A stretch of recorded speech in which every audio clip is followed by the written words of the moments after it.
Molt bé, bona tarda, benvingudes totes al segon conversatori d'aquestes les jornades d'indústria, l'acció dones visuals d'aquest any, les segones jornades. Aquesta taula rodona porta per títol Com navegar en un context de poder patriarcal. I en primer lloc voldria donar gràcies a l'ESGAE per deixar-nos aquest espai, per poder estar avui aquí. També a la Mostra Internacional de Films de Dones, amb qui coorganitzem aquesta xerrada. Comentar-vos que la sessió serà enregistrada i que es podrà recuperar posteriorment al canal de YouTube de Dones Visuals i que també comptem amb dos intèrprets en llengua de signes catalana, l'Èlia i el Cristian, a qui agraïm molt la seva presència avui aquí, de Fetes a Mans. Al final, comentar-vos també que tenim previst obrir un torn de debat amb el públic de totes les qüestions que aquí sorgeixin i es plantegin i que esperem que sigui molt fructífer. Aquest conservatori d'avui està molt lligat al conversatori que va tenir lloc ahir, el que parlava sobre els espais lliures de violències en el sector audiovisual, donat que avui tenim intenció de parlar sobre el poder, sobre el poder patriarcal, el poder entès com a domini. Hi ha diverses accepcions dintre de, diguéssim, la història del pensament feminista entorn del poder, però nosaltres ens centrarem una mica, o a priori ens centrarem, ja veurem per on navegarà aquestes converses, a la idea del poder com a domini, que és el que defineix el poder patriarcal. La necessitat de fer aquesta taula rodona sorgeix d'alguna manera d'una necessitat de la pròpia Junta Directiva de Dones Visuals. En un moment de debat intern va sorgir la possibilitat de parlar sobre el poder i ens vam adonar que aquest terme, el terme del poder patriarcal, ens incomodava i que hi havia moltes qüestions que no teníem resoltes com a entitat feminista.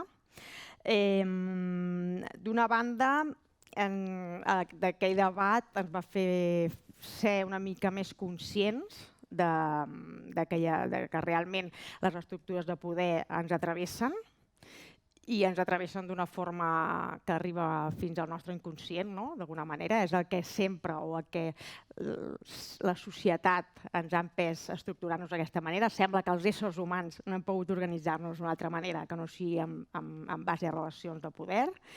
I aleshores, d'alguna manera, nosaltres com a entitat feminista i compromesa amb els valors feministes i aquest desig d'organitzar-nos des d'un altre lloc, organitzar-nos des d'una forma horitzontal i lluny d'aquestes dinàmiques, xocàvem, teníem biaixos inconscients i hi havia algunes coses que necessitàvem fer reflexió sobre això.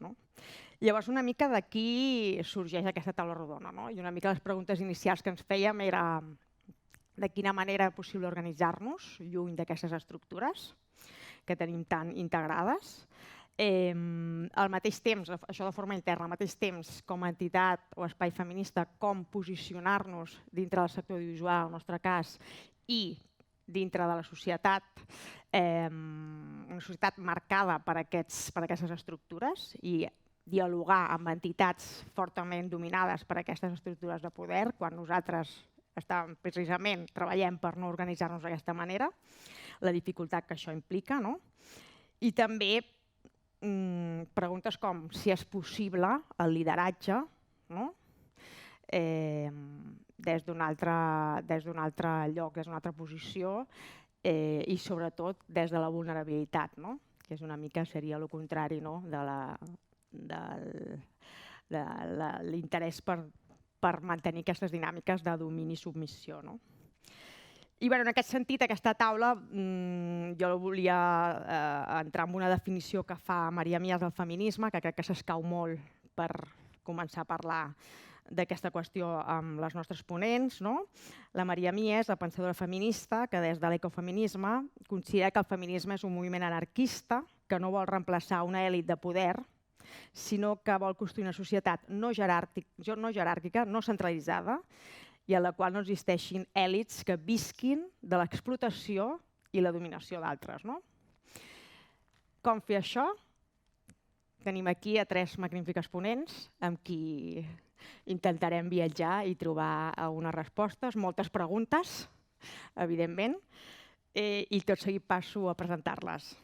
D'una banda tenim Martu Pericas, activista cultural sordi, signant, no binari i queer, membre de l'equip organitzador del Festival Visibles des de 2020 i membre d'un projecte que elabora glossaris feministes i queer a llengües signes.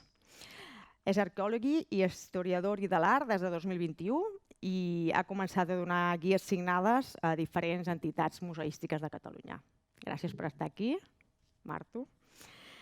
També tenim a Débora Coca, que és gestora cultural, cofundadora de l'espai sociocultural United Minds i llibreria especialitzada en Àfrica i la seva diàspora, que té seu a València, oberta des de 2013.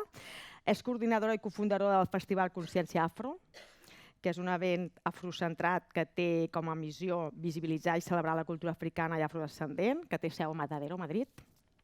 I també és organitzadora de Black Barcelona Encuentro, que és una activitat promoguda per l'associació Hibiscus, aquí a Barcelona, també, que té com a objectiu visibilitzar la cultura afrodescendent i afroespanyola. Gràcies, Débora. I finalment tenim a la Maria Zafra, que és directora de la Mostra Internacional de Films de Dones a Barcelona, llicenciada en Ciències Polítiques i Sociologia a la Universitat de Granada. També ha cursat el màster en Teoria i Pràctica del Documental Creatiu de la Universitat de Barcelona. Va ser tècnica en postproducció digital del Centre Cultural de Dones Francesca Bonmaison, aquí a Barcelona. Combina el seu treball com a cineasta amb l'activitat docent i també ha estat programadora i coordinadora de l'Alternativa, Festival de Cinema Independent de Barcelona. Moltes gràcies a les tres per estar avui aquí. I per començar, quan ens vam reunir per començar a parlar d'aquesta qüestió, intentar trobar els subtemes pels quals ens fessin pensar i navegar per aquest sender, parlaven d'un tema que també va sortir ahir a la taula rodona. Com us deia, la taula rodona d'ahir sobre les violències està molt connectada amb la d'avui, donat que les asimetries, les relacions de poder asimètriques, són les que en realitat sustenten totes les violències que vivim a la societat tal com la tenim muntada. I aleshores vam decidir que començaríem parlant d'això una mica, de la necessitat de deconstruir-nos, de deconstruir, d'anar intentant veure com aquesta construcció del poder ens estructura i ens va guiant, fins i tot de forma inconscient, en el nostre dia a dia, en les nostres relacions professionals i fins i tot en les nostres relacions personals. Llavors, no sé si voleu començar Débora Coca, que precisament en aquesta reunió que vam tenir deies alguna cosa molt interessant, que és que quan algunes dones blanques volien participar en algunes de les entitats en les quals tu has treballat, demanàveu que ja vinguessin deconstruïdes, aquestes dones blanques, a participar d'això. Efectivamente, esto era algo de la escuelita feminista, ¿no? A ver, tenía aquí un poquito de orden, pero voy a cambiarlo. Esto era algo en 2018 nace la escuelita feminista, antipatriarcal, anticapitalista, pues así con todos estos antisismos, ¿no? que van detrás. Y una dinámica muy bonita que comentaba el otro día que teníamos, toda la escuelita para mí fue como un espacio de muchísimo aprendizaje porque éramos mujeres de todas partes, o sea, había argentina, boliviana, italiana, española también, África, o sea, había como muchas nacionalidades y creo que esto como que aportaba mucho y además se tomó, todas las decisiones eran como de una manera muy desde todas, ¿no? Desde la primera sesión de qué escuelita queremos tener, qué no queremos que ocurra en la escuelita y algo que teníamos relacionado con estas violencias que las compañeras y yo hemos podido sufrir en espacios como espacios blancos que no eran conscientes del privilegio, de otras cosas, era esto de que las personas racializadas o negras que estábamos dentro del colectivo entrábamos automáticamente, pero las personas que no tenían que venir de un colectivo que ya estuvieran deconstruidas, ¿no? Pues bueno, yo he estado X años en esta asociación, ahí me he deconstruido y entonces vengo. Porque si no, al final lo que acaba pasando es que estamos todo el rato explicando ciertas cosas que todas ya sabemos y al final es el nunca avanzar, ¿no? Está claro que siempre va a haber gente nueva y que hay que explicar las cosas y que está muy bien, pero también por otro lado, creo que ese avance es importante, ¿no? Y no se nos permite muchas veces porque hay que estar explicando, ¿no? Creo que las mujeres del color que seamos o de la nacionalidad somos muy conscientes de esto, que nos pasa un poco en el feminismo, ¿no? Es como que luego vienen hombres a decir, no, pero ¿y esto? Y es como, bueno, es que si estamos todo el rato resolviendo vuestras dudas, pues no podemos avanzar. Entonces, bueno, ¿queréis sesiones para vuestras dudas? Pues las podemos hacer. Hay libros, hay un montón de material, pero nosotras tenemos que tener nuestros espacios para poder crecer y saber lo que queríamos hacer. Y en este caso lo que hacía la escuelita era pues mucho, realmente nos dedicábamos a hablar muchísimo, a hablar, ver qué nos había pasado, qué dinámicas, qué pasaba ahí, cómo nos sentíamos.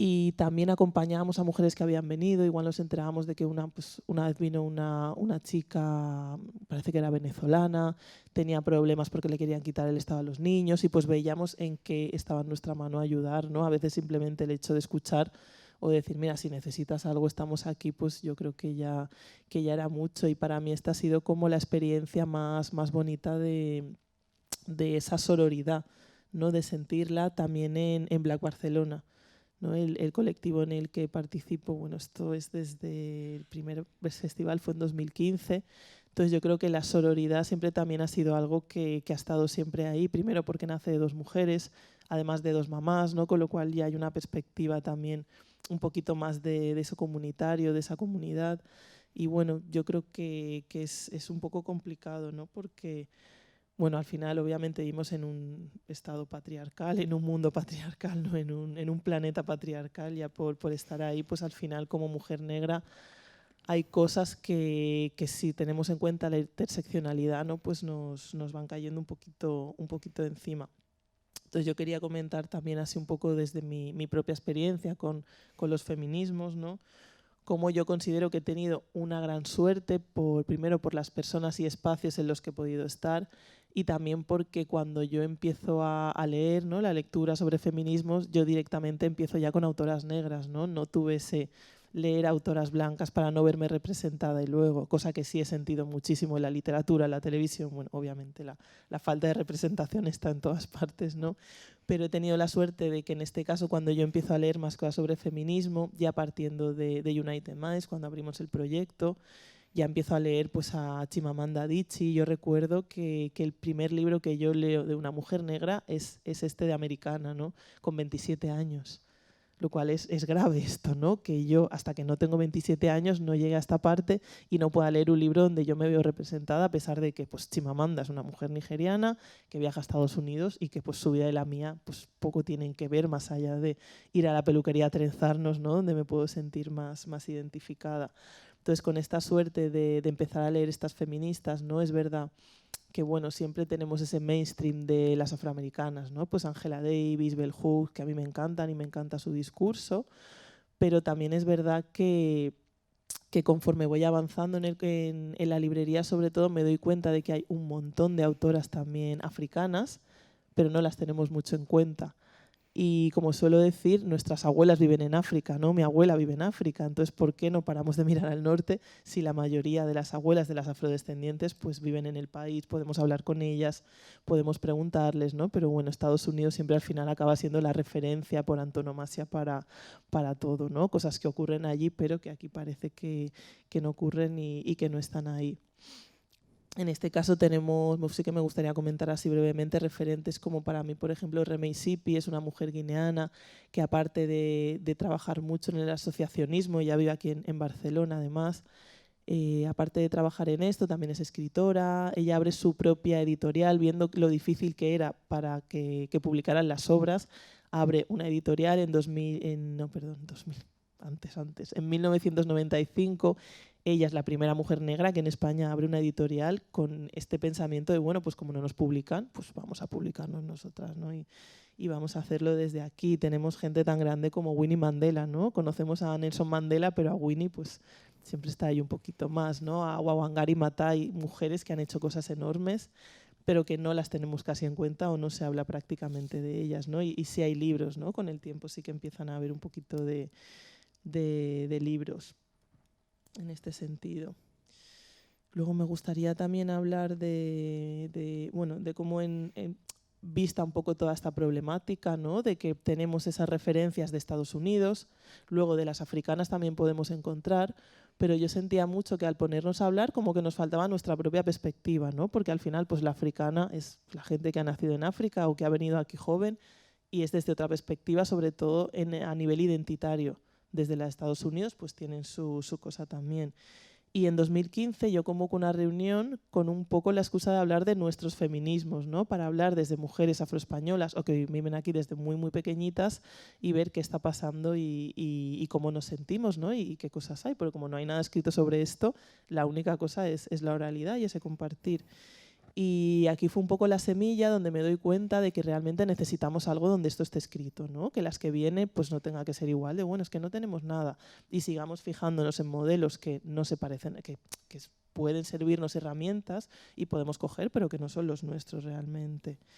Y en base a este día, ya en 2019 es cuando yo decido hacer este libro, que además yo de algún modo necesitaba como un comunitarismo en ese libro, ¿no? No quería ponerme a escribir algo de, bueno, vamos a escribir aquí una tesis sobre cómo son las mujeres negras y cómo somos y qué hacemos, porque para mí en parte era mostrar nuestra realidad, pero también mostrar que somos diferentes, ¿no? Muchas veces he sentido que se nos tiende bueno, es que esta chica ha dicho esto, entonces tú igual. Y es como, bueno, pues cada una tenemos nuestra experiencia, nuestro pensamiento, y aunque hayamos sufrido un montón de cosas a la vez, hay cosas que no tienen nada que ver las unas con las otras. Y por esto yo decido, al principio éramos como 16 mujeres, al final acabamos siendo 12, donde cada una habla desde su perspectiva, pues desde la diversidad funcional, habla una chica que va pues, negra, mujer y va en silla de ruedas, otra chica sobre la representación en medios de comunicación, que es periodista, se habla sobre la disidencia sexual, también sobre el tema de la adopción, que es un tema que no se toca demasiado tampoco. Entonces, para mí era un poco intentar tratar temas que no se tocan, pero a la vez como trazar esa línea donde se ve que todas nos hemos sentido violentadas por ese mismo patriarcado, ese mismo racismo, ¿no? que por supuesto nos afecta a todas. Y era un poco eso, porque luego acababa otra vez con la escuelita, ¿no? Y la verdad es que lo de la escuelita, el otro día como que lo recordé, me puse a hablar, la escuelita en pandemia ya se fue a hacer otra función, a hacer una caja de resistencia y luego pues no hemos vuelto, ¿no? Las que estaban, pues muchas se han movido, se han ido y la verdad es que no lo hemos retomado. Pero el otro día tuvimos la reunión esta para hablar de qué iba a venir hoy y estuve como mucho pensando, ¿no? en lo importante que ha sido para mí ese espacio de escuelita, ¿no? Y en la idea a veces de volver a hacer, ¿no? O de volver a proponer un espacio similar, ¿no? Y ya digo, se me quedó esa idea, ¿no? Que he ido rumiando ahí. Bueno, ojalá pueda volver este espacio, ¿no? Y podamos pues, participar en cosas, porque además era muy bonito. Estuvimos hace unos años, que además ella estaba, justo me lo ha comentado antes, en una charla en Magba, y fue muy bonito porque muchas veces se llama una persona del colectivo a dos, pero es que éramos todas, nos sentamos todas ahí, ¿no? Éramos 10 y 10 ahí sentadas, ¿no? Porque decidimos que el dinero que había para la charla pues era para viajar. Entonces había como un comunitarismo muy bonito en esto. A ver, todo no era bonito, también habían cosas que luego nos hemos dado cuenta, como estas dinámicas de poder y ciertas cositas, pero la verdad es que fue un tiempo donde yo aprendí mucho y me sirvió mucho, ¿no? Y recordarlo me ha tocado mucho. Muy bien, María, des de la mostra Films de Dones, la construcció. Bueno, yo pensaba que igual es importante ubicar también, ¿no? El otro día hablábamos desde qué puedo aportar yo, qué puede aportar la mostra. La mostra de Films de Dones forma parte de Drag Magic, que es una entidad, una cooperativa que cumplió el año pasado 50 años. Entonces, una cooperativa feminista a lo largo de todos esos años, como podréis imaginar, ha pasado por estructuras muy diferentes, con equipos muy diferentes, formas organizativas muy diferentes. Y justo cuando hablamos, ¿no? Cuando nos juntamos a pensar, ¿no? Esto de días de industria, ¿qué hacemos? Tal, no sé qué. Estábamos pensando en algo, ¿no? Reflexionar sobre el poder y dije, ostras, es que la semana pasada nos enganchamos en una discusión bien, qué alegría poder discutir de esto. Porque justo este año en Drag Magic hemos estado haciendo un proceso acompañado de reorganización de la estructura interna, ¿no? De pensar pues, qué espacios de toma de decisión tenemos, bueno, cómo construimos el tema de la autoridad, cómo delegamos, cuáles son los espacios también de comunicación, cómo nos comunicamos, Todo esto, pero también hemos generado espacios de cura, ¿no? Espacios de pensar cómo nos sentimos y de poder hablar de eso y hablar de eso en un espacio laboral como es Drag Magic. Ahora mismo tiene creo que somos unas 15 personas en plantilla fija, o sea, ya es una estructura medianita. Poder darnos el espacio de pensar cómo nos sentimos, qué funcionamientos, qué hay ahí, ¿no? Esta que muchas veces se llama la cultura laboral, qué cosas funcionan, por qué nos estresamos, por qué hay ¿no? Darnos ese espacio, esto está siendo muy potente y uno de los temas que como decía, nos generó, pues nos removió mucho y nos generó mucha conversa y cuestionamiento es cuando empezamos a hablar de la autoridad y del poder y de los liderazgos porque es una cooperativa feminista, porque muchas de las personas que formamos parte, bueno, en realidad venimos de espacios muy diversos y esto también es un tema, no todas tenemos el mismo recorrido político. Algunas de las que estamos allí el término poder o autoridad nos pone los pelos de punta y al mismo tiempo somos conscientes de que hay otras formas posibles de entender la autoridad que tiene más que ver con la confianza, con generar estructuras que sean visibles, donde la información realmente tenga unos recorridos, donde pueda cuestionarse lo que se está haciendo. Entonces, bueno, estamos justo en ese momento de intentar visibilizar qué estructuras existen, ¿no? Ser conscientes de que aunque pensemos que no estamos generando estructuras, las estamos generando, que pensar que no hay una estructura de poder solo fomenta que haya estructuras de poder oculto. Entonces, poner las estructuras de poder sobre la mesa, ¿no? Enfocarlas, analizarlas y decidir de una forma consciente cuáles queremos que sean nuestras estructuras organizativas, las formas de ejercer autoridad, las formas de confiar, las formas de y que haya mecanismos claros, lo importante que es eso para construir ¿no? relaciones diferentes, cuanto menos. Y me parecía que eso era lo que podía aportar así como punto de partida hoy. Bien. El torn a Martu. Martu, la deconstrucció. Com la sents, com la vius, com creus que s'ha de fer? Primer, volia dir que les persones sordes és difícil que ocupin aquest tipus d'espais.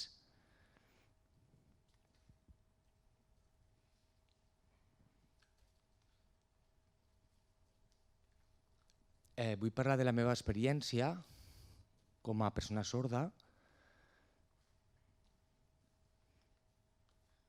i des del feminisme i m'agradaria...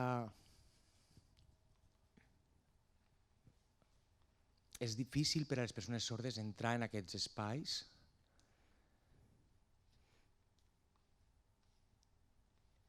Tothom acostuma a pensar que el feminisme genera espais segurs. Jo no hi estic d'acord. No sempre són segurs. De vegades entrem en conflicte. Per exemple,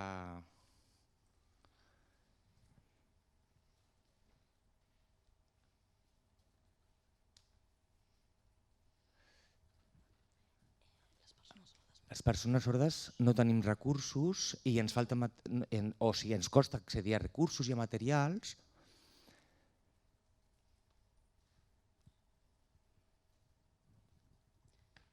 I aleshores això ens dificulta també la deconstrucció de nosaltres mateixes en aquest sentit.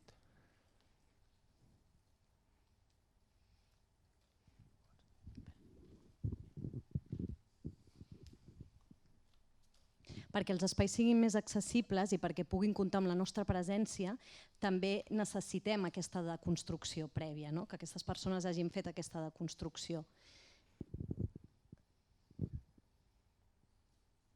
El que explicava la Dèbora abans, no? El tema d'haver d'estar explicant tota l'estona, no? Moltes vegades aquests recursos per fer aquesta deconstrucció no hi són. No? I quan nosaltres arribem a aquests espais, per exemple, amb persones oïdores, jo com a persona sorda, es prioritza sempre la persona oïdora, no? I el contacte amb aquesta persona. I llavors les persones sordes passem a estar discriminades en aquests espais. A més, les persones sordes en espais feministes, no hi ha persones sordes referents en espais feministes. Ens agradaria que així fos, però de moment fins ara no hi és. No?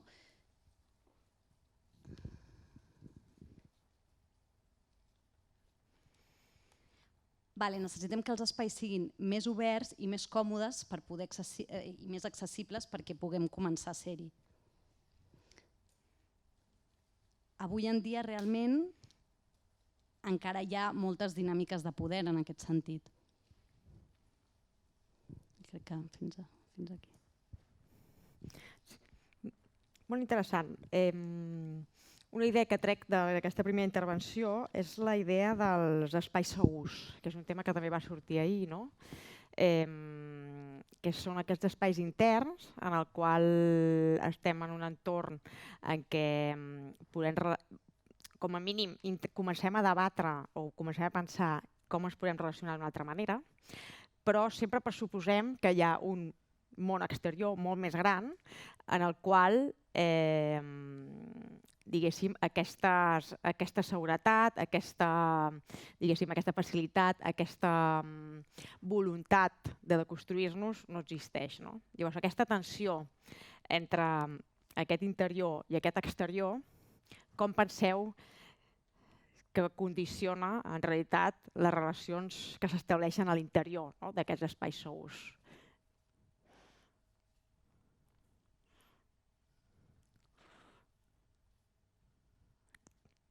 Maria, Débora, Martu. La pregunta és difícil, ho sé, no és fàcil. Sí, però en tot cas la idea de tenir un espai intern, no? En el qual nosaltres ens podem recollir i hi ha una sèrie de persones que estan en sintonia amb els nostres, com a mínim amb la nostra manera la nostra voluntat, la nostra manera de voler fer les coses d'una manera diferent. Aquests espais són molt necessaris, però han de navegar dintre d'un altre context, no? En el qual les relacions són d'una altra manera. No? Llavors, aquesta dialèctica crea unes tensions internes, una mica el que comentava Maria, crec. No? Com creieu que això podem resoldre-ho?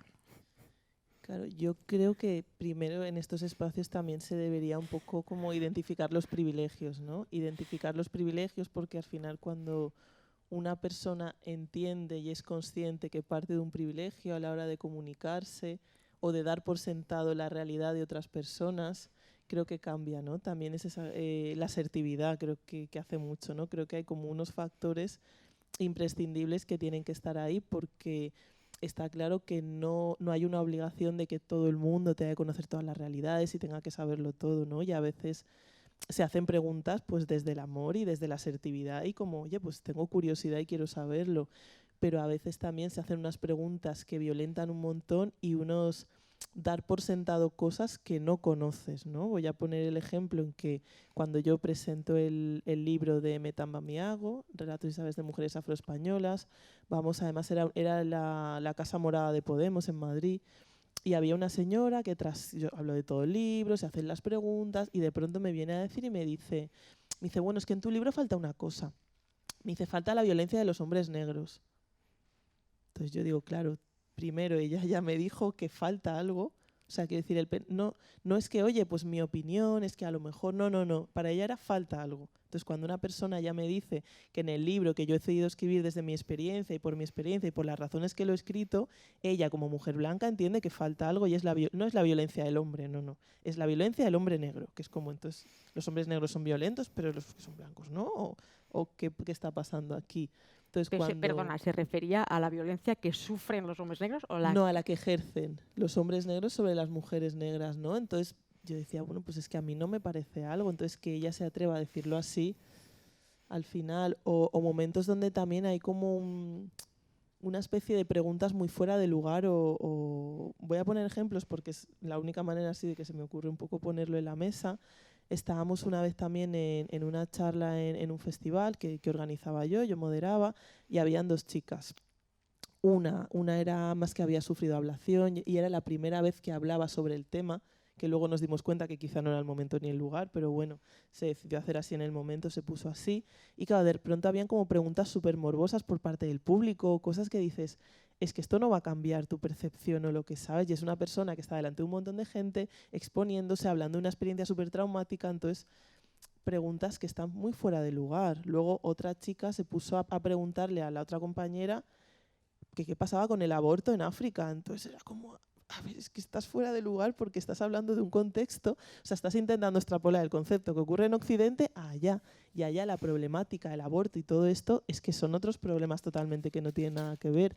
Entonces, claro, cuando la persona no puede entender esto, preguntarlo desde otro punto, al final se crean esas dinámicas violentas que al final es desde, bueno, yo tengo mi realidad, pienso desde mi realidad y ya está.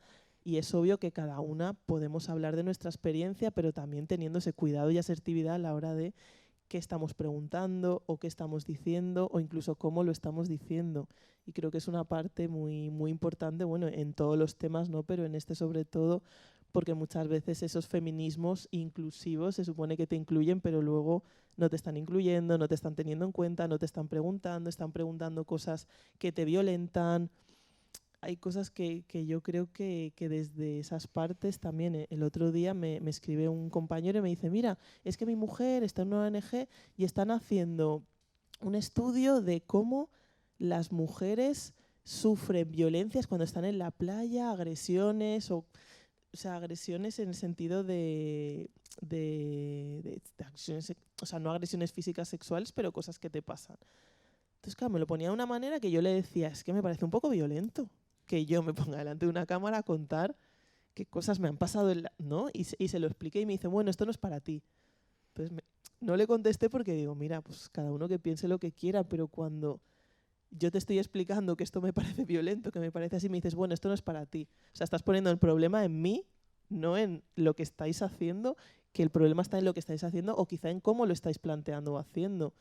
Entonces creo que muchas veces por eso también me tamba mi hago, ¿no? Por una cosa también de muchas veces contamos cosas, no, es que tú eres una víctima y lo haces tú. Y es como, es que yo no soy una víctima, es que si algo nos pasa a todas, a lo mejor el problema no es solo mío, a lo mejor hay que revisar un poquito más fuera de ese contexto y de ahí.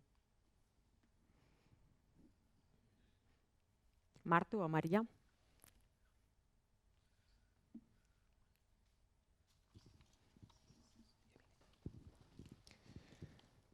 En relació amb aquest tema dels espais, per a mi el més important és la figura de l'intèrpret o de la intèrpret.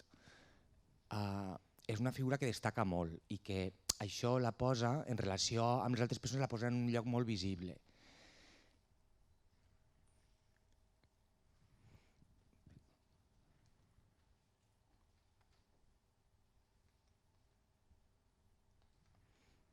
Si l'intèrpret o la intèrpret hi és, jo em sento com en un lloc com que és molt visible i com que em sento a gust. Si no hi és, per exemple, en el Festival Visibles hi havia moltes intèrprets. Al Festival Visibles la figura de l'intèrpret no estava en un lloc destacat, sinó que estava dintre de l'equip i moltes vegades jo quasi m'oblidava que hi era la intèrpret. La comunicació era molt més horitzontal i en relació a altres espais, en altres entitats feministes, doncs crec que en aquest equip, que era molt divers,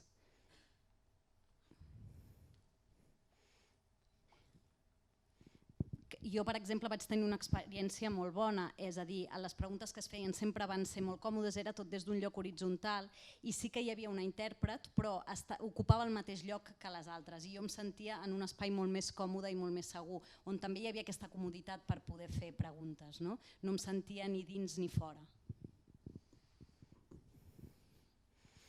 Maria, la teva experiència.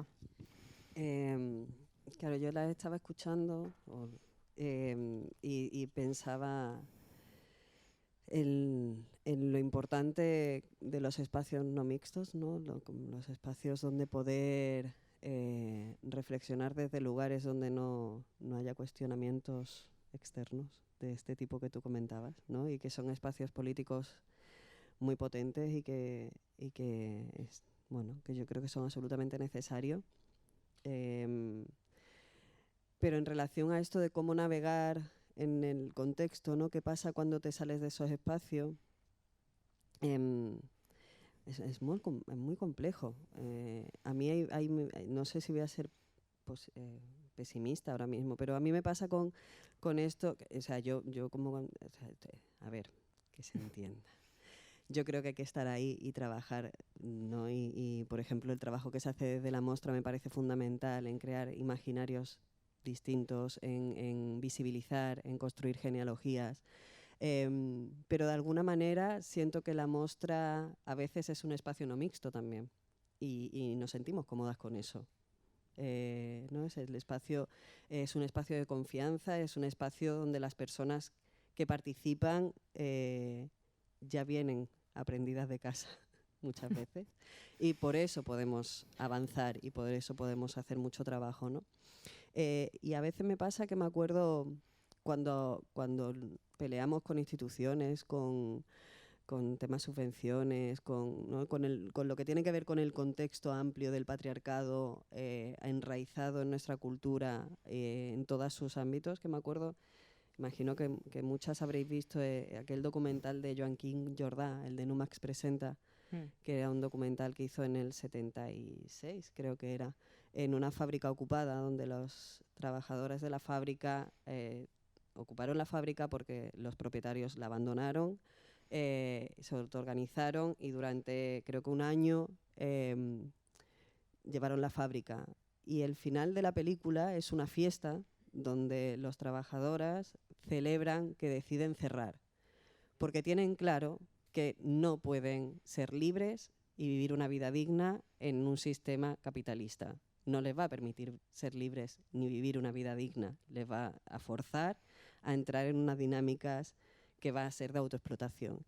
Y yo en estas luchas que tenemos hacia afuera, a veces, muchas veces, me acuerdo de estas personas y pienso, qué gran sabiduría. Y me cuestiono cómo de posible es modificar estructuras con un poder y una discriminación y unas estructuras de privilegio tan bestias, modificarlas desde la reflexión, no lo sé. A veces me pienso, pues igual tendríamos que hacer otras cosas. Tendríamos que cerrarlo todo, ¿no? No sé si cerrarlo todo, pero sí que, ¿no? Como dar ese pensamiento de, ¿no? Esa vuelta de cuestionar, bueno, pues ¿qué? ¿Hasta dónde? ¿Qué es posible de esa manera? Sí, això és molt interessant perquè a les enquestes que hem fet a través de les xarxes socials tenim la pregunta entorn a les estructures de poder. Hi ha un 66% de les persones que han contestat l'enquesta que creuen que es poden evitar les estructures de poder clàssiques, no? Mentre que un 33% considera que són inevitables. Però en tot cas és interessant pensar que és el que tu deies, no, Maria, que és complicat o sembla difícil, no? Sembla que sempre estem en una lluita entre els espais en què nosaltres construïm i volem pensar això d'una altra manera i una mena de monstre gegant contra el qual hem de seguir lluitant, no? Com convertir aquest altre monstre, no? Com canviar aquest altre monstre, aquest seria una mica el quid de la qüestió i la pregunta és utòpic? Hi ha la base del problema del capitalisme, no? Que són els diners, que és el que marca l'estructura de poder per antonomàsia, no? Però és utòpic? Podem realment els éssers humans relacionar-nos d'una altra manera? Bueno. Débora?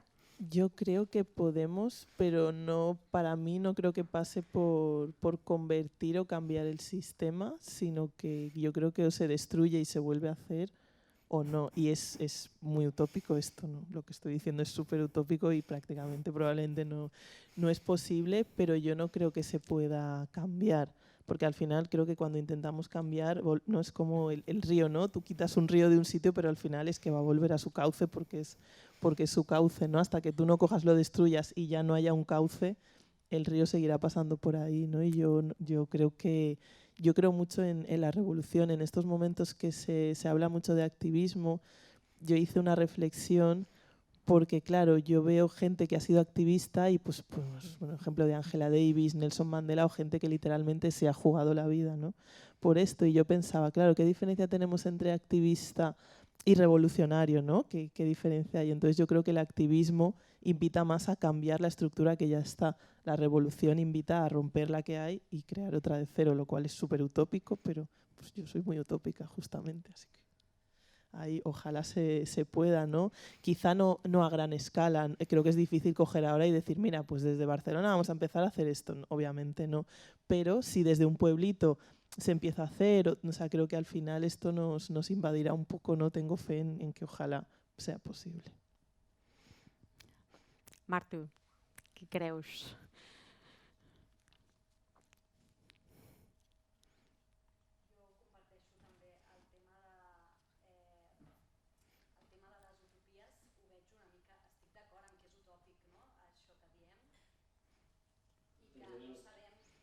Enceneu el micro, sisplau.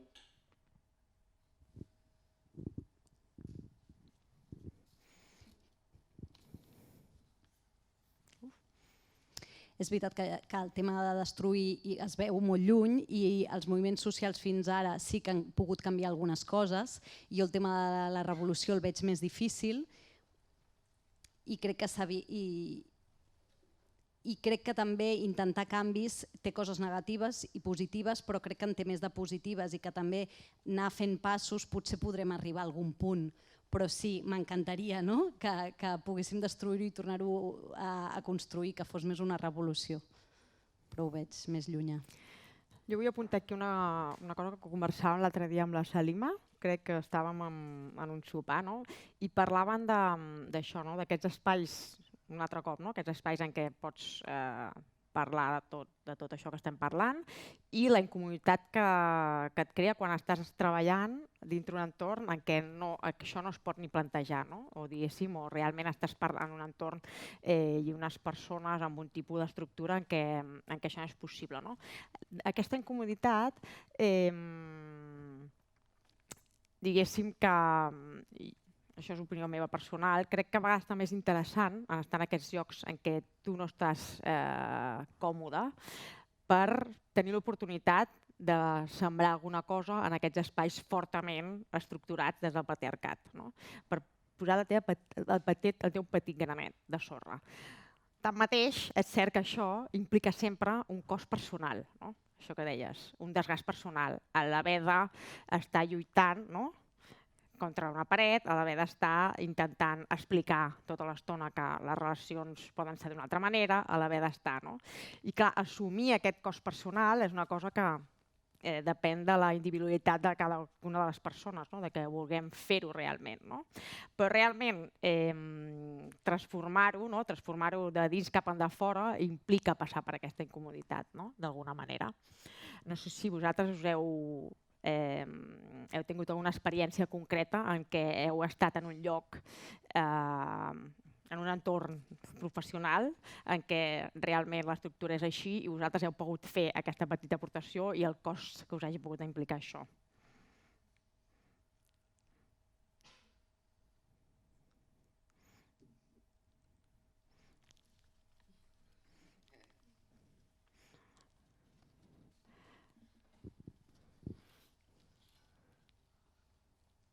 Crec que depèn, per exemple, a la comunitat sorda,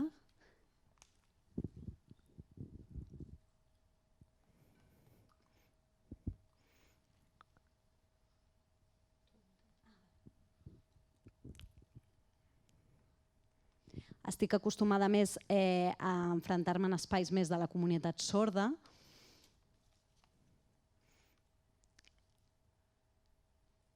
És que podria repetir la pregunta, que no sé si he entès bé una mica què estàs preguntant. Una mica si has estat mai en un entorn en què l'organització fos fortament amb un poder clarament molt patriarcal, de domini i submissió, i en què tu hagis, des de la teva militància feminista, hagis pogut aportar un granet de sorra, i això quina dificultat ha tingut per tu, no? Quin desgast personal, no?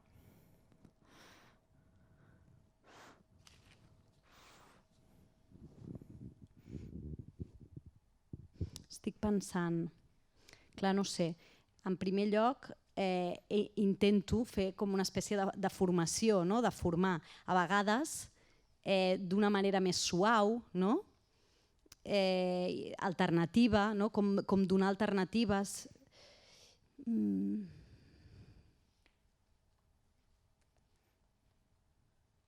Intentant, per exemple, dintre de la comunitat sorda, intentar explicar quines són altres necessitats, no? I moltes vegades tenen a veure amb mi.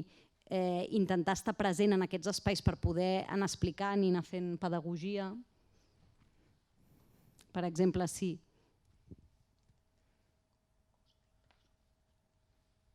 Débora o... Sí, a vegades sí que té uns costos, no? Moltes vegades ha implicat que no tornés a aquests espais, no? Perquè també et canses d'explicar i d'educar, no? Ha implicat que no tornés a aquest espai, no? Exacte.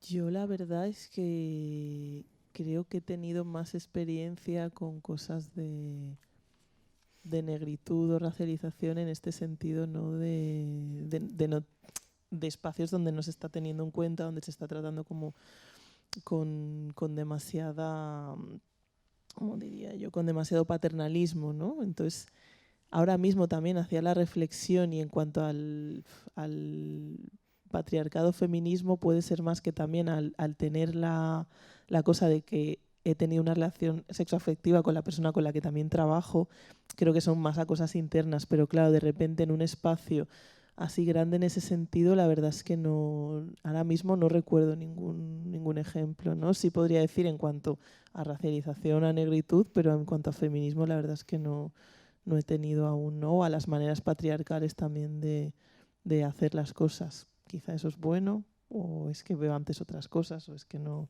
me he dado cuenta, o es que no me ha pasado, o que no me he atrevido tampoco, ¿no? En ese momento al final también hay que decidir en qué batallas una quiere librar, porque no podemos librar todas, ¿no? Porque sería un desgaste emocional increíble. Entonces justamente en eso no, ahora mismo no tengo ningún recuerdo.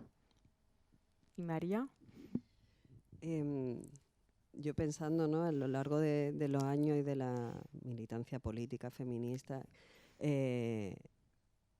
la importancia de tener un contexto político, un grupo de afinidad, por decirlo de alguna manera, ¿no? que te acompañe, en el que crezcas políticamente y que de alguna manera te sostenga cuando haces una de estas intervenciones, ¿no? Yo siento que para mí ha sido muy importante sentirme parte de un movimiento, parte de un grupo, para poder tener la fuerza de, en momentos en que estoy sola en ciertos espacios, saber que lo que estoy diciendo, detrás mía hay gente que me está acompañando en eso, aunque no esté en ese momento conmigo ahí, ¿no?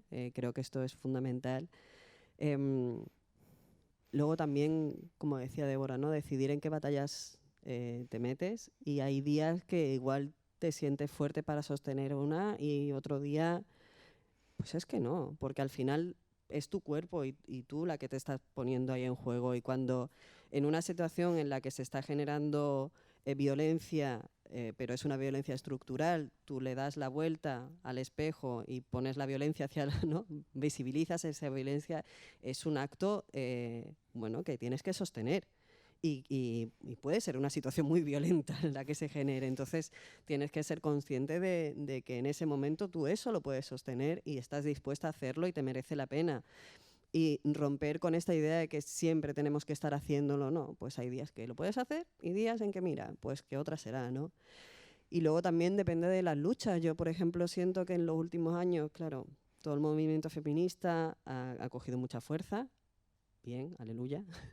Entonces, pues ser una feminazi es algo que ya está, no tenemos el nombre y todo. Ya está entendido, ¿no? Cómo lo actúas. Pero hay otras relaciones de poder, como bien saben las compañeras, ¿no? La interseccionalidad y jugando, que igual no están tan claras, tan aceptadas, tan cuestionadas, aunque sea en las formas, en el tal. Y, por ejemplo, a mí me cuesta mucho enfrentar el clasismo del... Yo soy andaluza y aquí en muchos momentos me enfrento con comentarios tipo, claro, es que el machismo en Andalucía, lo que tenéis que aguantar, y a mí eso me cuesta mucho devolverlo. Porque no siento que tenga la misma fuerza social que me sostiene para decir ya, porque aquí estamos estupendas. Bueno, entonces creo que no siempre es fácil y creo que hacerlo o no hacerlo es muy legítimo, ¿no? Y depende mucho de eso, de dónde nos coloquemos y cómo estemos y quién nos acompañe en esas luchas. Sí. En todo caso, es importante, ¿no?, tener esos espacios, como decías tú, que soportan, ¿no?, para poder enfrentarte a lo que hay afuera, ¿no? Un poco pasando a tu bloque, ¿no? También Ay, perdón, por sí. añadir, nada, solo una cosita que ahora escuchándola pensaba, claro, cuánto a lo mejor han habido esos momentos y yo no he sabido si era machismo, era racismo, son las dos cosas, ¿no? Entonces creo que a veces también esa cosa que a lo mejor he tendido antes a ver esa racialización que el otro lado, ¿no? Entonces es también como eso, darle a un ¿por qué es esto? ¿Ha sido por esto? Por ti.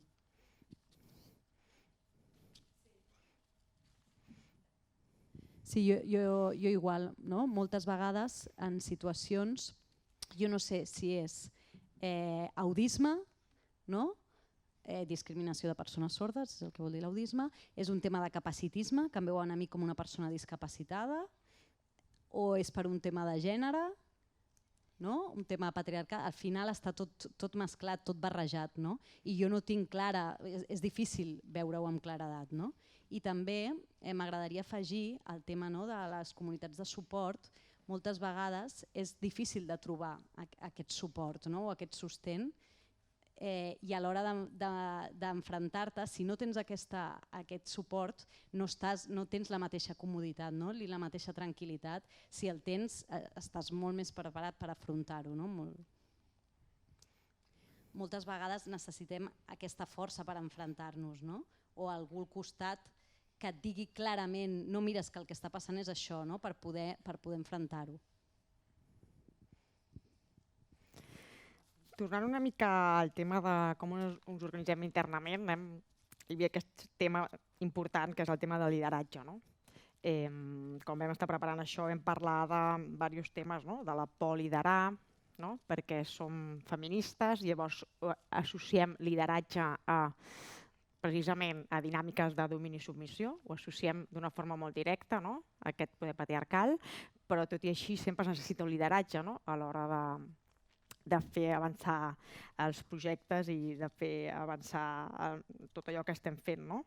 També vam parlar dels lideratges ocults i del fet que siguin ocults els problemes que això comporten, que ara en parlareu. I la primera pregunta però que jo us volia fer és el tema de és possible liderar mostrant la pròpia vulnerabilitat? Perquè d'alguna manera les dinàmiques de domini i submissió provenen d'una incapacitat o una necessitat d'amagar la pròpia vulnerabilitat, no?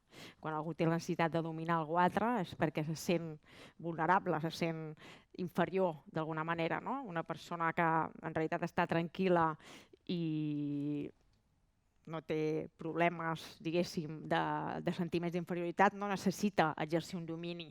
No? Aleshores, el domini sempre sorgeix d'aquesta vulnerabilitat, que és una mica l'essència, no?, de l'ésser humà. Tots i totes són vulnerables.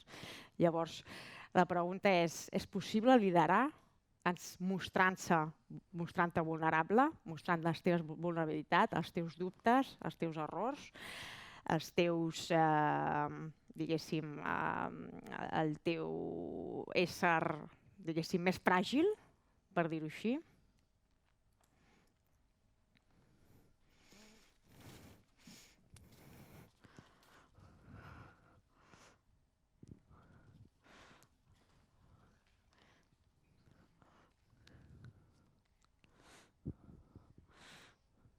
Jo us pregunto,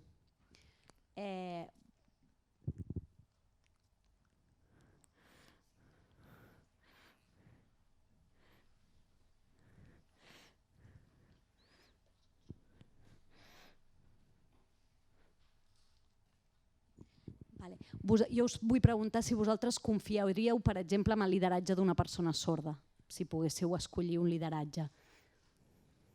A més, per exemple, en espais quotidians em trobo moltes vegades en situacions vulnerables i mostrar aquesta vulnerabilitat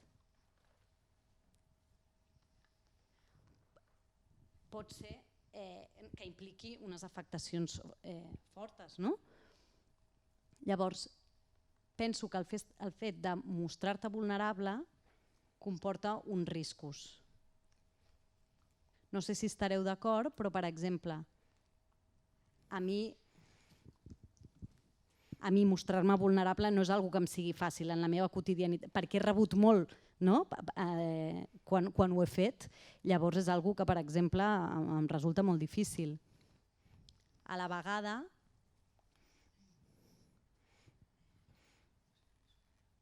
els lideratges tenen capacitat de prendre decisions i d'escollir.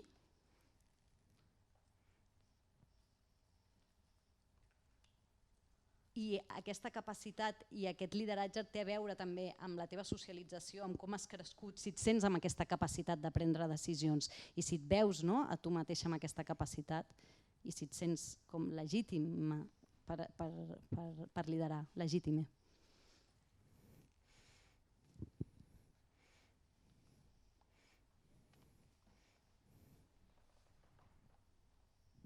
Si sents que són espais, per exemple, més justos o més igualitaris, pot ser que senti més aquesta capacitat de liderar, però en espais on hi ha desigualtats clares, on hi ha biaixos, és molt més difícil que sentis aquesta legitimitat. Per exemple, jo em sento legítima per liderar, per exemple, la comunitat sorda. En espais de persones oïdores no m'hi sento.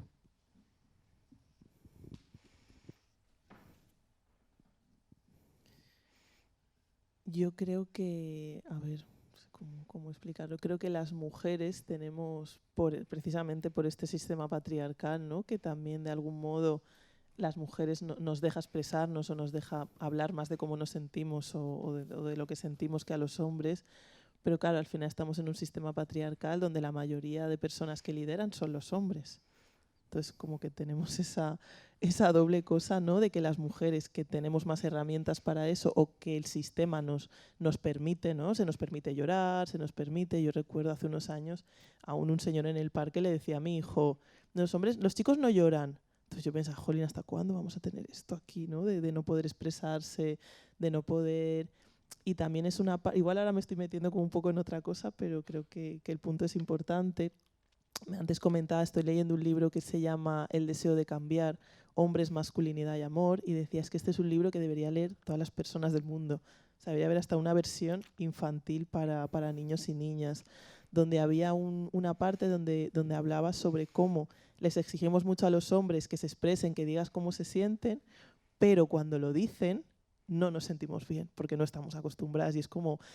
Bueno, no. Entonces yo misma me sorprendía a mí misma con esta dinámica de decir, ostras, es que es verdad, es que lo tenemos tan interiorizado que no podemos. Entonces, claro, yo creo que es difícil liderar desde esa vulnerabilidad cuando realmente la mayoría de directivos o gente que preside son hombres y hombres mayores que son de otra generación.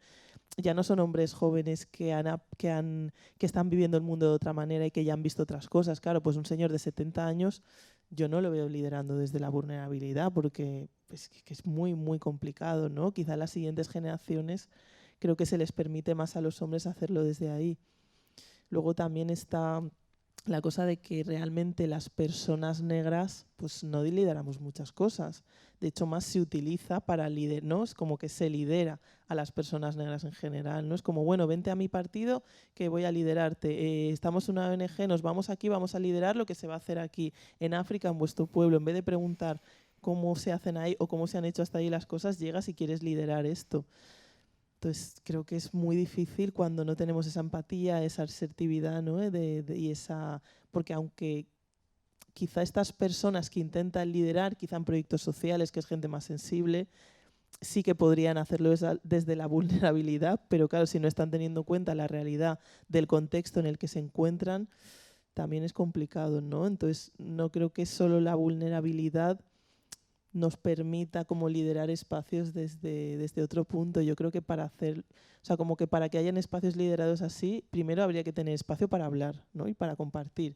Y mira, pues un día a la semana podemos expresarnos, podemos hablar, podemos decir cómo nos sentimos, pero la mayoría de empresas o espacios así tampoco hay espacios para hablar de estas cosas. Entonces, creo que es muy complicado encontrar un liderazgo que sea sano, más cuando yo creo que al final los liderazgos que hay sanos son los que elige el pueblo. Cuando el pueblo decide y dice, mira, es que esta persona nos representa y queremos que nos lidere, ahí, que no quiere decir que sea el mejor, igual no lo es, pero creo que ahí sí que se puede encontrar más, ¿no? O que podemos coger modelos como mucho más comunitarios, desde Abya Yala o desde la africanidad, que sí que vienen como a esa sororidad, ese compartir, eso comunitario, que aunque haya un líder, también hay una estructura de escuchar a la gente, ¿no? Y qué está pasando y qué está ocurriendo.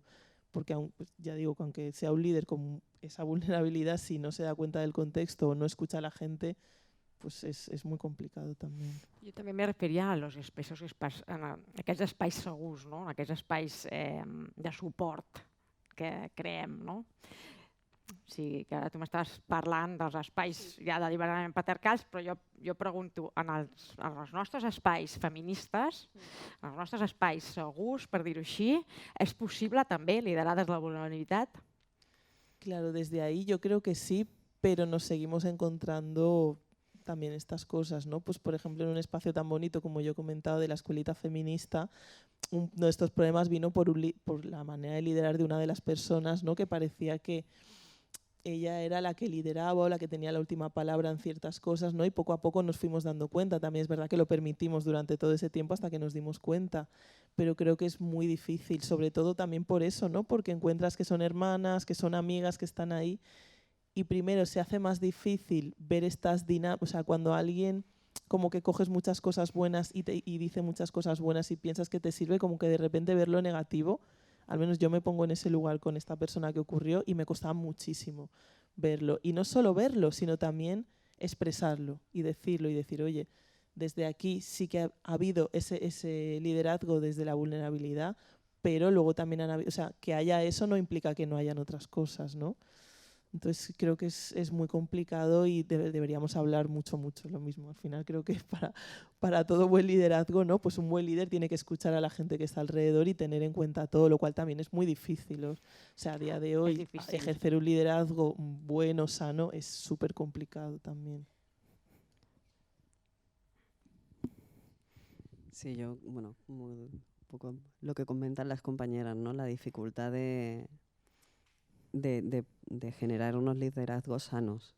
Yo creo que porque no hemos aprendido, ¿no? Porque no venimos con esa forma de funcionar, sino que nos han enseñado justo lo contrario. Entonces, poder deconstruir esas formas de liderazgo, de construir las formas de autoridad, de construir ¿no? Como tener muy claro lo importante que es la información, el que las decisiones, la gente sea consciente, las personas que forman parte sean conscientes de qué decisiones se están tomando y que estén de acuerdo con esas decisiones, incluso si lo que se está decidiendo es una estructura jerárquica, también tiene que ser decidida y las personas tienen que estar cómodas y puede ser cuestionable en cualquier momento, tiene que poder ser cuestionable. No son toda una serie de elementos que la vulnerabilidad per se no creo que sola funcione, sino que tiene que ser ¿no? como un trabajo a muchas líneas distintas para que eso sea posible, ¿no? Como otras formas de liderazgo.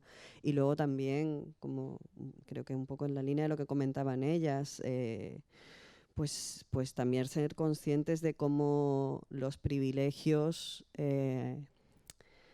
permiten a ciertas personas mostrarse vulnerables y a otras, ¿no? Como hay cuerpos, hay personas que si se muestran vulnerables son aplaudidas, no es algo que se les reconoce, mientras que hay otros cuerpos, otras personas, otras identidades que la vulnerabilidad es algo castigado. Entonces, también, ¿no?, como tener muy en cuenta que para poder mostrarse vulnerable también hay que poder, ¿no? Poder en el sentido de que Poder hacerlo, ¿no? poder hacer, exacto. Y Tener no, esa y no todos estructura. los cuerpos, no todas las personas, no todas las identidades pueden mostrar esa vulnerabilidad, y no significa lo mismo. Tot així, jo tinc la sensació de que quan ens organitzem, allò que dèiem dels lideratges ocults, no? Que aquesta estructura la tenim tan integrada que hi ha una necessitat, no? Que ve precisament d'aquest sentiment que totes les persones tenen de necessitat de posicionar-se, no?, d'alguna manera en el grup. No? Aquesta cosa que no sé fins a quin punt és connatural a l'ésser humà o d'alguna manera forma part d'aquesta estructura que hem construït. No? En relació a això, dels lideratges ocults, com els heu viscut en els vostres entorns?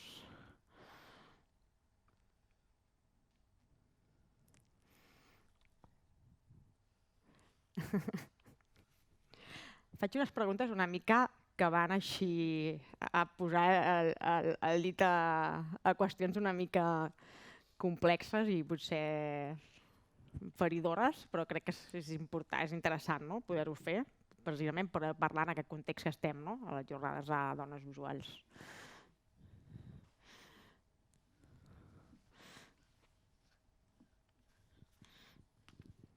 Pel que fa als lideratges ocults, hi ha paràmetres d'aquest lideratge que tenen a veure amb el gènere. Pot passar amb homes, pot passar amb dones. També conec dones que han fet aquest lideratge, que han estat líders ocultes.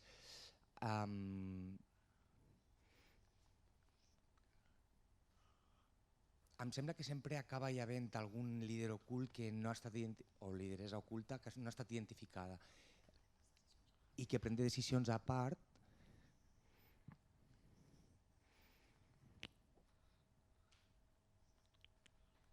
en tots els grups n'hi ha i que les decisions finals les prenen aquestes persones i amb les quals el grup pot no estar-hi d'acord.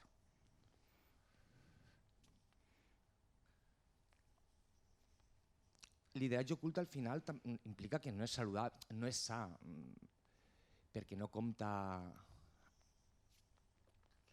amb el grup. Poden ser decisions que venen motivades per qüestions econòmiques i que al final aquestes decisions són l'última paraula i afecten al grup, que és el grup que està d'alguna manera debatent. Per exemple, a causa d'uns privilegis que té aquesta persona,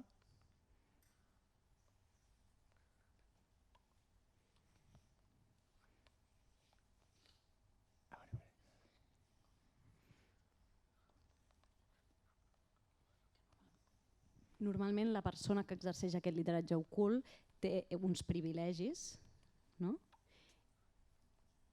I no es posa, diguem, al mateix nivell que el grup i a vegades prioritza els interessos personals o les seves formes de treballar i al final això acaba suposant una organització vertical, que en teoria no hi era, no?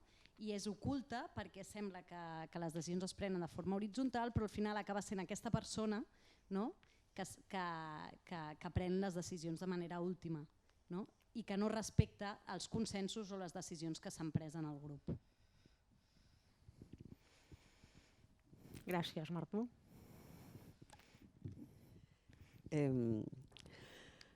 Bueno, me parece que los liderazgos ocultos pueden ser muy destructivos para las organizaciones. Generan dinámicas muy tóxicas, muy agotadoras y son, o sea, muchas veces los naturalizamos, ¿no? Naturalizamos que ciertas personas puedan tomar ciertas decisiones que se generen estas estructuras paralelas de poder vertical, ¿no? Como ¿no? Bueno, naturalizamos que, claro, porque fulanita, bueno, es que tiene muchos más años de experiencia, o claro, pues que tenían un conocimiento. No, no, es como, no podemos naturalizar eso porque nos juega en contra y nunca va a generar un ambiente bueno, nunca va a generar una estructura sana, nunca va a generar... y es muy difícil también, ¿no? Muchas veces, además, estas personas realmente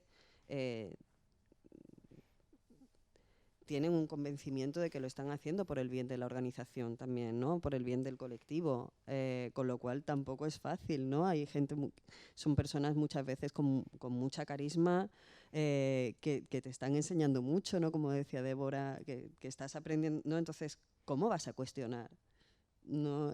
Ciertas actitudes o ciertas formas de tomar decisiones o ciertas formas organizativas, ¿no? Cuestionar eso también es difícil y a veces piensas que incluso estás poniendo en riesgo la supervivencia de la organización o la supervivencia del colectivo. ¿Qué pasará si estas personas se marchan porque se sienten juzgadas, ¿no? Como todo eso se genera con los liderazgos ocultos, yo creo, y yo creo que es un gran aprendizaje entender que sanear eso es sano para todas. Forma parte, ¿no?, de un espacio Totalmente. con ideario feminista, ¿no? Es decir, poder ponerlo sobre la mesa y hablarlo, ¿no?, de alguna manera. Bueno, yo creo que las compañeras prácticamente sí han dicho un poco todo lo que pienso también, ¿no? Y eso en cómo la dificultad de poder expresar eso, ¿no? Yo sí que lo he vivido en las organizaciones, en esta que comento, también en otra que estuvimos, y claro, al final te das cuenta, de repente cuando vas hablando con todas las compañeras y hay eso en común y dices, ostras, es que no habíamos dicho nada y no nos hemos dado cuenta, ¿no? Porque pues esta persona lo comienza, está ahí y bueno, pues tampoco queremos ponernos ahí, ¿no? Hace poco pasó un revuelo bastante grande, no voy a decir el nombre, pero sí, igual lo habéis visto por redes sociales, en cuanto diga esto ya creo que se sabe lo que es, pero bueno, por poner un ejemplo, había una revista online que llevaba mucho tiempo estando, había una persona que era la que lo dirigía, esta persona como que fue cambiando en momentos, pero había un liderazgo oculto que cuando esta persona cambiaba, siempre estaba detrás, y era la persona que seguía mandando detrás, ¿no? Aparte de que también, claro, decir, yo creo que tú puedes ser patriarcal y machista pues si estás trabajando en una panadería o en otro sitio, pero tú no puedes liderar un colectivo feminista. Si es un colectivo afrofeminista, si precisamente estás tratando mal a las mujeres negras, ¿no? Es como muy incongruente el decir, no, yo lidero esto, pero trato mal a estas mujeres, pero luego me quejo porque no cuentan conmigo, y es como, no, es que no contamos contigo porque no nos tratas bien, porque no estás ahí. Bueno, al final como que explotó, ¿no? Al final, como estas cosas se van hinchando, explotó. Y lo que a mí me parece muy bonito de esto no son quizá las maneras en las que pasó, no fueron las más bonitas, porque al final era como devolverle la misma pelota, pero a raíz de esto otras compañeras han generado un espacio de ver, bueno, cómo nos afectó este liderazgo oculto, estas dinámicas negativas de una mujer negra hacia nosotras y qué manifiesto podemos hacer. Entonces, quiero pensar que de estas cosas que son negativas, ¿no?, podemos sacar una positividad, ¿no? Precisamente también ando con una historia similar en otro colectivo que ahora estamos como mirando a ver desde dónde y cómo lo hacemos. Entonces yo creo que la parte al final es saber cómo actuar, ¿no? Saber cómo actuar también, no devolviéndole lo mismo si esta persona es agresiva o es violenta, sino ver también qué está pasando, porque normalmente, obviamente, cuando alguien reacciona de maneras así es porque algo le está pasando.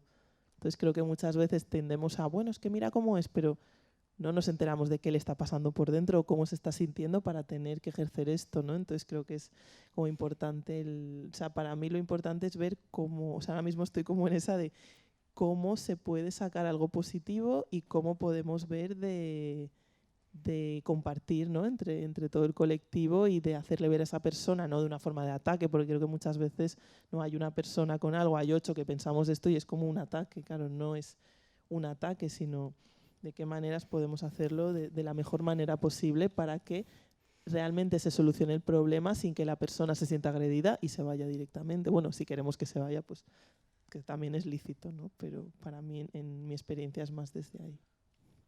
Molt bé, passa el temps bastant ràpid, però abans d'anar al torn de preguntes, entenc que podem fer 10 minutets més, donat que hem començat 10 minuts més tard. Ho pregunto a l'organització. No? Llavors orientarem les preguntes. No, teníem alguna cosa preparat sobre bones pràctiques, no? Que havíem parlat de cures, de la necessitat de les cures, evidentment, que també va sortir a la taula sobre violències, formació per estar-nos reconstruint tota l'estona, i també parlàvem de terminologia.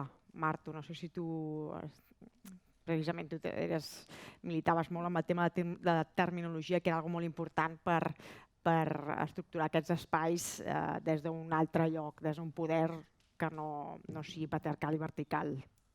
I llavors anem a les preguntes que hi hagi del públic.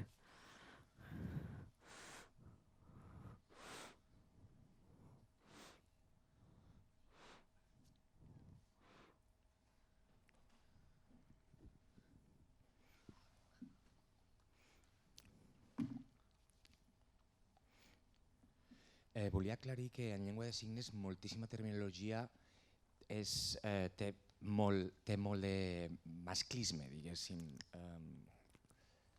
en la mateixa creació del signe. Nosaltres, al grup del glossari de terminologia queer, vam voler... Vam crear un grup amb l'objectiu de fer un vocabulari que després tothom pogués consultar, que fos més inclusiu i amb una perspectiva queer, amb l'objectiu que fos d'accés públic i lliure i totes les persones puguin consultar-lo. Aquest és l'objectiu, que poguessin accedir tothom i tothom pogués consultar aquesta nova terminologia que hem estat creant en llengua de signes catalana. També volia parlar amb el tema de la formació i de la terminologia. Al mateix temps, revisar aquesta terminologia i anar a la recerca del llenguatge inclusiu en llengua de signes catalana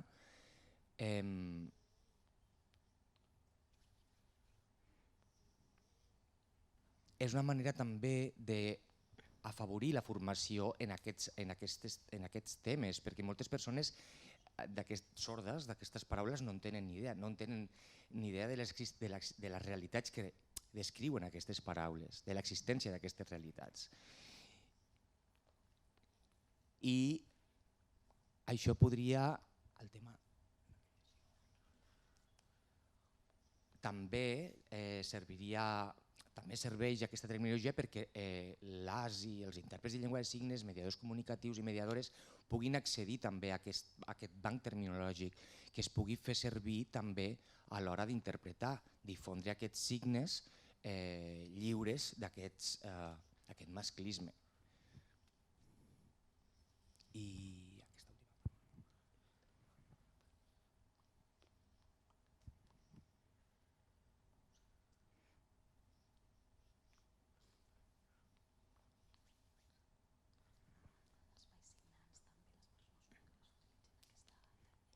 És una qüestió no només per als intèrprets de llengua de signes, sinó també per als espais signats, de manera que les persones sordes també facin seu aquest vocabulari, abandonin els signes antics i agafin aquests nous.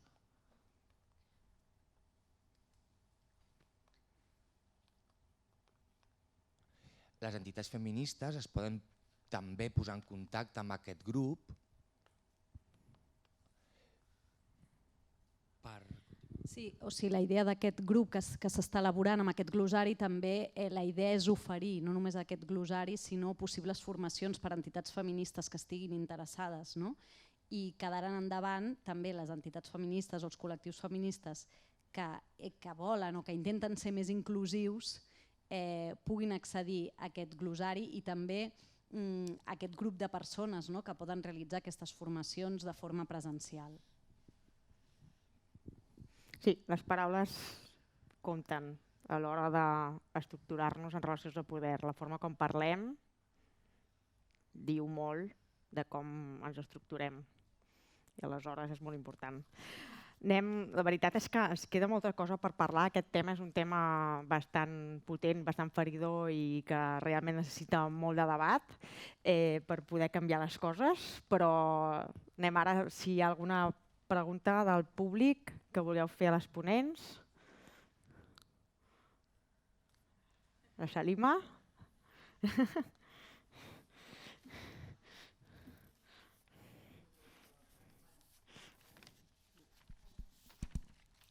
Hola. Hola.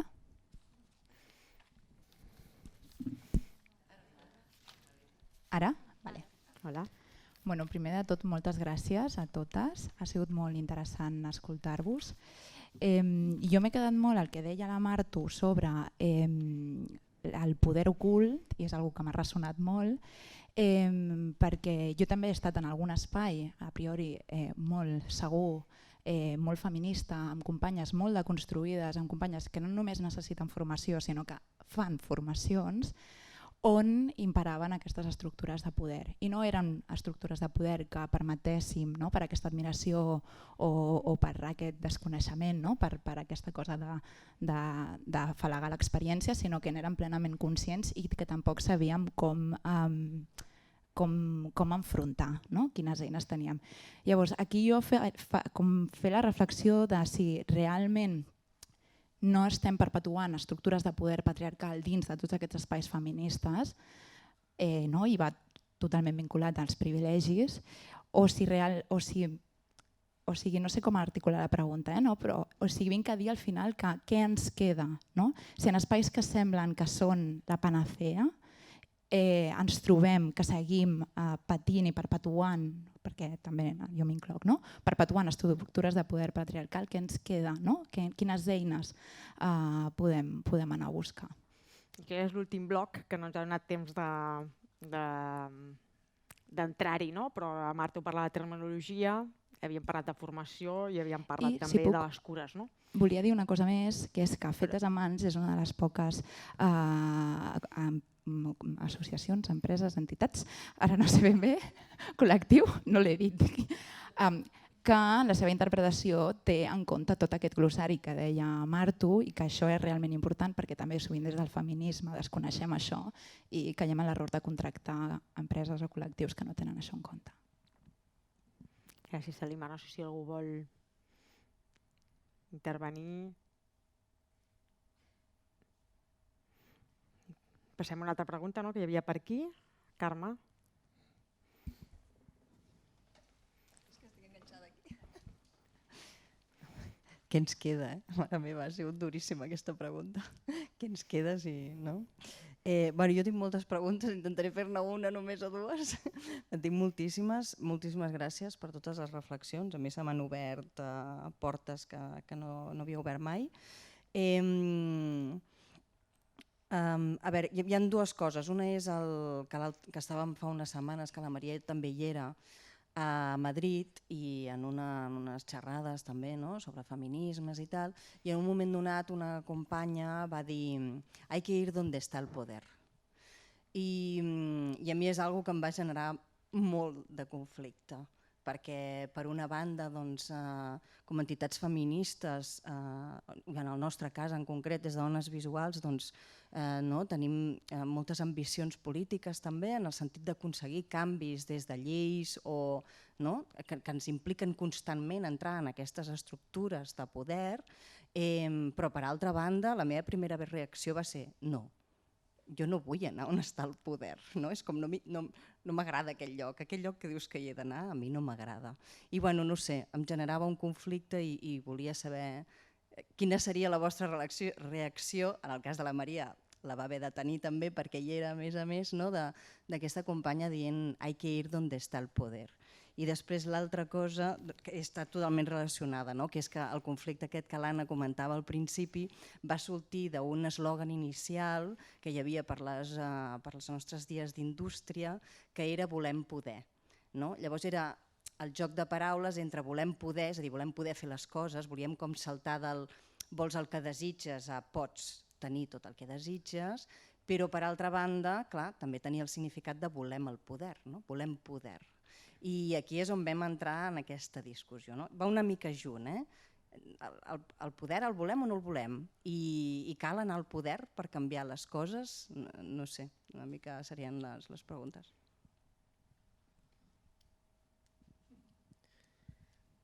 Cuando hablamos del poder en este sentido, a mí me recuerda mucho, hay un libro de Mina Salami, es una autora que a mí me gusta mucho, que de hecho es, voy a decir, el nombre en inglés es como un manifiesto feminista, es que en español lo han traducido como al otro lado de la montaña, como qué diría un hombre, qué diría, o cómo se vería el mundo si no lo contara siempre un hombre blanco, o sea, nada que ver con lo otro, ¿no? Pero bueno. Ya saliendo de ahí, es un libro que lo que hace es de construcción del saber, el poder, por ejemplo, lo deconstruye. Entonces yo ahora pensaba en que mucha gente, igual mujeres sobre todo, ¿no? Hablamos de que no queremos el poder porque nos han enseñado el poder de una manera como muy eurocéntrica de qué significa tener poder, estar arriba, estar encima. Y ahora mismo no te sabría decir exactamente los términos que ponía ella, pero era más como desde algo espiritual, desde un poder que tenemos intrínseco dentro, no desde ese poder patriarcal que lo abarca todo y que lo quiere todo, ¿no? Sino desde el poder interior que tenemos todas dentro o todos dentro y que tenemos que sacar como para poder conseguir las cosas. Entonces, yo como que al leerme esto le doy una vuelta a eso del poder. Obviamente yo no sé, pues igual esa chica obviamente no hablaba del término de poder quizá que yo estoy poniendo sobre la mesa, ¿no? Pero creo que sí que es importante, sobre todo también pasa cuando hablamos de empoderamiento, ¿no? Hablamos de empoderamiento, bueno, que también es un término de empoderar a alguien, que yo es como, a ver, empoderar, tú no puedes empoderar a nadie. Tú puedes darle herramientas para que pueda acceder al empoderamiento propio, ¿no? Pero claro, para mí ese poder o ese empoderamiento, sobre todo desde que leí eso, como que le he dado otro significado y lo veo desde otro lado. Claro, cuando hablamos del poder blanco, patriarcal, heterocis y todo esto, pues obviamente no creo que primero quizá habría que hacer este debate de qué más simbologías tiene el poder más allá de la que nos han enseñado que tiene, ¿no? Y eso pues ella lo hace, por ejemplo, aquí con todos los conceptos, lo hace con la belleza, la colonización, la negritud, la sororidad, es como una descolonización de conceptos que los vemos como muy eurocéntricos y muy iguales y ella como que quita el eurocentrismo y le pone como ¿no? el visor en otro lado.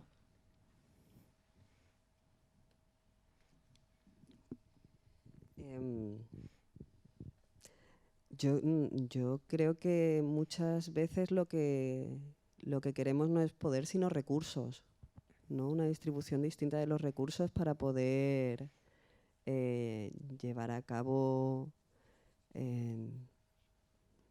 organizaciones, actividades, espacios de reflexión, de vida distintos, ¿no? Y muchas veces creo que cuando hablamos de ir a los lugares de poder, lo que estamos hablando es de poder conseguir esos recursos que están en esos lugares de poder, ¿no? Y que es difícil, ¿no? Porque al final los recursos, no sé si ahora me estoy poniendo muy marxista, pero bueno, ¿no? La colectivización, no sé, o sea, es como necesitamos recursos para poder hacer las cosas, ¿no? Para poder hacer las cosas de otra manera, y esos recursos los domina el poder, las estructuras de poder patriarcal, neoliberal, racistas. Entonces yo no quiero ir a los lugares de poder, pero es que tienen los recursos. Entonces, ¿cómo hacemos con eso? ¿Cómo hacemos con eso?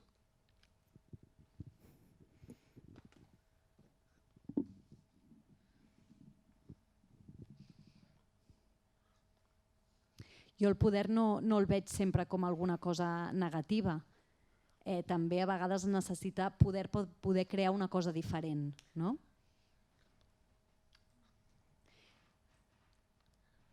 El poder per crear una altra estructura diferent, no? Un contrapoder.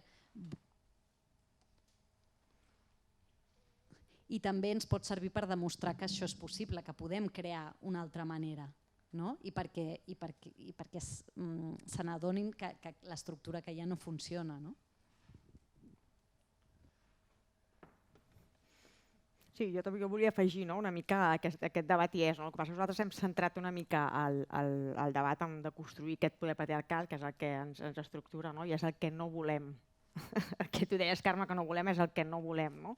Però dintre de la teoria feminista, per exemple, el treball d'Amy Allen treballa amb aquesta idea del poder sobre poder per a. El poder sobre seria aquest poder relacionat amb el domini, que també d'alguna manera implica el tema dels recursos, que deia la Maria, que el poder pot ser entès com una sèrie de recursos que hem de gestionar i que el poder s'hauria de repartir entre totes i tots de forma igual, no de forma vertical sinó horitzontal. I després hi ha aquest altre poder positiu, que és aquest poder que també esmentava la Dèbora i la Martu, que és per a un poder que implica una acció per transformar precisament les altres estructures de poder i que no necessàriament les porta a terme una persona que estigui en una posició de domini. Pot ser una persona que en un context està en una posició de subordinació, inclús en un context incòmode, com dèiem abans, però que té una petita parcel·la per crear alguna cosa que crea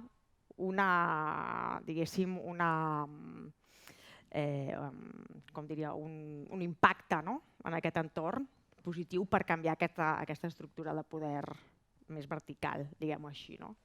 Llavors, clar, si anem a reflexionar molt sobre el poder, clar, hi ha diferents tipus de poder, però el que ens fa mal, diguéssim, és el que hem estat intentant de construir avui. Però jo crec que dona per molt i que podríem seguir parlant molta estona, però crec que hem d'anar tancant. No sé si hi ha alguna altra pregunta entre el públic. Sí, Yolanda? Hola, bona tarda, gràcies. En realitat no és una pregunta per vosaltres, és una resposta a la companya Salima, que ha acabat el seu Parlament dient què ens queda. Jo tinc fe. Ens queden moltes coses. I el que ens queda sobretot, i el que jo he fet en l'aprenentatge més gran, és descobrir quan el patriarcat entra a les nostres reunions, que abans nos la metían doblada. I estava allí i tu no eres conscient. L'aprenentatge per mi és ser conscient de, ui, ha entrat a vegades a través de mi, a vegades d'altres companyes, ho estem veient i el detectem. Ah, te hemos pillado. Y no te vamos a dejar pasar. Hoy sí, nos la has colado, pero bueno, vinga, para atrás. Un pasito para adelante, dos para atrás. Uno així, no? Vull dir, aquest ball, aquest aprenentatge que significa aquest reconeixement del que no ens agrada, de que sabem que hem mamat, que ho veiem cada dia, que a vegades estem intoxicades d'aquestes formes des de no sé quant de temps, però que les estem reconeixent per dir fins aquí. I per això tengo fe, perquè de vegades després de cada reunió diem, o cada experiència, o quan ens trobem, sortim fins i tot de la nostra bombolla, fins i tot aquesta bombolla que no és perfecta i que és una bombolla d'aprenentatge, sortim fora i jo, bumba, otra vez, cabezazo, però és aquestes microrevolucions en les que jo també crec que hem d'anar a aquests llocs per a dinamitar-los, per transformar-los, canviar-los. Per mi la revolució també són aquests microbombes que tu vas posant, que a vegades és fins i tot per sota terra, fas com un formiguer, com un laberinto, com fan les formigues i un dia allò fa i s'enfonsa. Perdonad que me ponga un poco, he pasado el COVID y me he vuelto muy, però estem en l'audiovisual i són imatges que veig, veig això i per això tinc fe en el moviment feminista i en l'activisme que és capaç de reconèixer el que no vol i anar fent una gran revolució amb revolucions. Microbombes.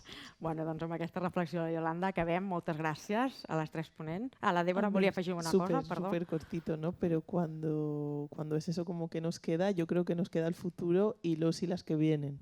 O sea, yo tengo con mucha fe los niños y niñas porque al final ya con estas generaciones somos otro tipo de madres de lo que eran nuestras madres, de lo que eran nuestras abuelas, entonces, y vemos otro tipo de dinámicas en casa o no las vemos, que también es bueno. Entonces yo creo que al final habrá, dentro de 3, 4 generaciones, habrán cosas que ya pues quedará nada prácticamente, ¿no? Que quizá no lo veamos, pero bueno, hemos echado esas semillas, ¿no? para que eso crezca y creo que eso nos queda. Jo, els meus fills parlen de patriarcat, cosa que jo, fins que no vaig tenir 20 i pico, no vaig començar a parlar d'això, o sigui que hi ha una diferència.